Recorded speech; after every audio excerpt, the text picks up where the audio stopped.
حضرت مالک بن دینار رحمتہ تعالی علیہ فرماتے میں حج کرنے گیا تو اس سال نا حج میں بڑا رش ہوا، لاکھوں لوگ آئے. تو میں نے عرض کی مولا سب کا قبول ہوا ہے کہ کوئی رہ بھی گیا ہے؟ تو فرماتے مجھے خواب آئی اور بتایا گیا لاکھوں کا قبول ہو گیا. بڑا بے نیاز ہے اللہ، بڑا بے نیاز ہے، بڑا کریم ہے. چاہے تو گھر بیٹھے بیٹھے کہے ماں باپ کا چہرہ دیکھ میں تجھے حج کا ثواب دیکھ، ماں باپ کا چہرہ کا سب کا قبول ہوا. ایک ہے محمد بن ہارون بلخی، اس کا نہیں قبول ہوا. فرماتے میں سویرے اٹھا تو میں ڈھونڈنے لگا کہ بلخ کے لوگ، خراسان کے لوگ کہاں ٹھہرے ہوئے ہیں. وہاں علیحدہ علیحدہ ہوتے ہیں نا، یہ پاکستانیوں کی بلڈنگیں، یہ انڈین ہیں، یہ فلان ملک کے.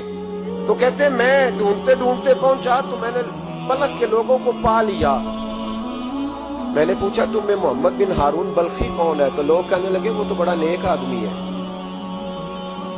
بڑا پرہیزگار ہے. کہتے ہیں میں نے کہا مجھے خواب آئی ہے، حج قبول نہیں ہوا، یہ تعریفیں کر رہے ہیں. میں نے کہا کس طرح کا نیک؟ تو لوگ کہنے لگے جی 24واں تو وہ حج کرنے آیا ہے، ساری رات نفل پڑھتا ہے، سارا دن روزہ رکھتا ہے، بہت مالدار تھا پر ہر چیز اللہ کی راہ میں خیرات کر دی. فرماتے میں نے کہا وہ کہاں ہے؟ کہنے لگے پہاڑ کے پیچھے خیمہ اس نے لگایا ہے، وہاں اللہ اللہ کر رہا ہے. حضرت مالک بن دینار علیہ رحمہ فرماتے میں وہاں پہنچا، مصلی پہ بیٹھا تھا، سلام پھیری. میں نے السلام علیکم کے بعد کہا آپ محمد بن ہارون بلخی ہیں؟ کہنے لگا ہاں. آپ مالک بن دینار ہیں؟ میں نے کہا کہ اس نے تو میرا نام بھی جان لیا بغیر بتائے. فرماتے میں نے کہا کہ ہاں میں مالک بن دینار ہوں. کہنے لگے کیسے آئے ہو؟ میں نے کہا بس ملنے آیا تھا. کہنے لگے نہیں جس کام آئے ہو وہ بتاؤ. میں نے کہا میں ملنے آیا ہوں. تو کہتے وہ رو پڑے. کہنے لگے نہیں آپ کو خواب آئی ہوگی کہ میرا حج قبول نہیں ہوا. کہتے ہیں میرے رونگٹے کھڑے ہو گئے کہ اسے اتنا بھی پتا ہے کہ میرا حج قبول نہیں ہوا. میں نے اس کو کہا کہ تجھے کیسے پتا کہ مجھے خواب آئی ہے؟ کہنے لگا مالک بن دینار مجھے 24 سال ہو گئے، میں اس بے نیاز کے گھر کا طواف کرتا ہوں، میں حجر اسود کے بوسے لیتا ہوں، میں مقام ابراہیم پہ نفل پڑھتا ہوں، میں صفا مروہ کی سعی کرتا ہوں، پر 24 سال بیت گئے. جب میں طواف وداع کرنے کے قریب آتا ہوں تو کوئی نہ کوئی اللہ کا ولی آ کے کہتا ہے دوڑ جا تیرا کوئی نہیں قبول ہوا. 24 سال. مالک بن دینار فرماتے میں اس کے قریب بیٹھ گیا اور اس کے گھٹنے پہ ہاتھ رکھا. میں نے بندہ بھی معذور تھا، اس کا ایک ہاتھ کٹا ہوا تھا، چہرے پہ عبادت کے نشانات نمایاں تھے. اور میں نے کہا یار پھر تیرا حج قبول کیوں نہیں ہوتا؟ تو کہنے لگا مت پوچھ، تو مجھ سے نفرت کرے گا. میں نے کہا نہیں تو بتا. کہنے لگا نہ پوچھ. میں نے اصرار کیا تو کہنے لگا اس لیے نہیں قبول ہوتا کہ میں اپنی اماں کا نافرمان. ماں کا نافرمان کیا ہوا؟ تو کہنے لگے اللہ نے دولت دی، جائیدادیں، گھوڑے، زمینیں، میں عیاش ہو گیا، میں اللہ کے دیے ہوئے مال کو ناجائز جگہ خرچ کرنے لگا. ماں میری بوڑھی تھی، عبادت گزار تھی، مجھے سمجھاتی تھی. رمضان کا مہینہ، عصر کے بعد اماں تنور میں روٹیاں لگا رہی، میں گھر آیا شراب کے نشے میں، اماں روٹی دو. ماں کہنے لگی شرم کر، روزہ رکھا نہیں تو جنہوں نے رکھا ہے ان کا تو خیال کر. کہتے ہیں یہ لفظ میں نے سنے تو ماں کو ایک تھپڑ دے مارا. اماں جلتے ہوئے تندور میں گر گئی. لوگوں نے مجھے کمرے میں بند کر دیا. کہتے ہیں ساری رات میں شور سنتا رہا پر نشے میں پڑا رہا. اگلے دن ظہر کے بعد آنکھ تب کھلی جب میری بیوی الماریوں سے کپڑے نکال رہی تھی. میں نے کہا کہاں جا رہی ہو؟ کہنے لگی میکے جا رہی ہوں، میں ماں کے قاتل کے ساتھ وقت نہیں گزار سکتی.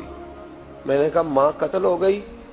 کہا ہاں، رات 9 مہینے تجھے پیٹ میں رکھنے والی اور چھاتی کا دودھ تیرے گلے میں اتار کے پالنے والی تیرے ہاتھوں قتل ہو گئی. کہا کدھر ہے میری ماں کی میت؟ کا دفن کر دیا. بتایا کیوں نہیں؟ کہتے مرتے وقت کہہ گئی تھی اسے میرا منہ نہ دکھانا، میرے جنازے کے قریب نہ آئے. کہنے لگا میں اسی وقت اٹھا جس ہاتھ سے ماں کو مارا تھا، کلاڑا لے کے ہاتھ کاٹ دیا، جائیدادیں، گھوڑے، مکانات خیرات کر دیے. ساری رات نفل پڑھتا ہوں، سارے دن کے روزے رکھتا ہوں، ہر سال حج کرتا ہوں، عرش کا مالک معاف نہیں کرتا. حضرت مالک بن دینار کہتے ہیں میں نے بھی ایک تھپڑ مارا. میں نے کہا تو اسی قابل ہے تجھے معاف نہ کیا جائے، کبھی تجھے معافی نہیں ملے گی. کہتے ہیں میں ہو کے آیا، وہ روتا رہا، تڑپتا رہا. میں سویا گھر آ کے تو مجھے مصطفیٰ کریم علیہ السلام کا دیدار نصیب ہو گیا۔ نبی پاک صلی اللہ تعالی علیہ وسلم نے فرمایا مالک تو اسے کیوں مایوس کر آیا ہے اللہ کی رحمت سے، کیوں کہہ آیا اسے؟ میں نے کہا حضور اتنا بڑا قاتل ماں کا کیسے معافی ملے گی؟ تو محبوب فرمانے لگے اس کی ماں کی وجہ سے ہی اسے معافی ملے گی، ماں کی وجہ سے۔ حضور کس طرح؟ فرمایا ماں قیامت کے دن اس کے خلاف مقدمہ دائر کرے گی، کہے گی اللہ اسے پوچھ میرا جرم کیا تھا، مجھے کیوں جلا کے مارا؟ رب بات سنے گا اور پھر کہے گا اٹھاؤ اس کے بیٹے کو۔ ماں او بچے کی ماں بھیجے نا اب تیرے بیٹے کو سزا دے، کہے گی یا اللہ سخت سزا دے، تو رب کریم فرمائے گا اٹھاؤ اسے جہنم میں لے جاؤ۔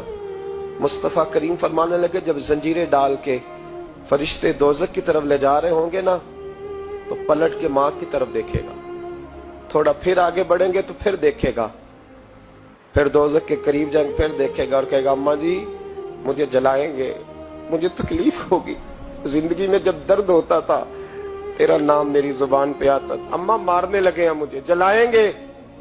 میرے مصطفیٰ کریم فرمانے لگے وہ ماں اسے جلا کے مار دیا، وہ میدان محشر بول پڑے گی، کہے گی اللہ اے اللہ اے اللہ۔ رب کریم فرمائے گا کہ عرض کرے گی مولا میں نے معاف کیا تو بھی اسے معاف کر دے۔ اللہ فرمائے گا اس نے تو جلا کے مارا، تو کیوں نہیں جلنے دیتی؟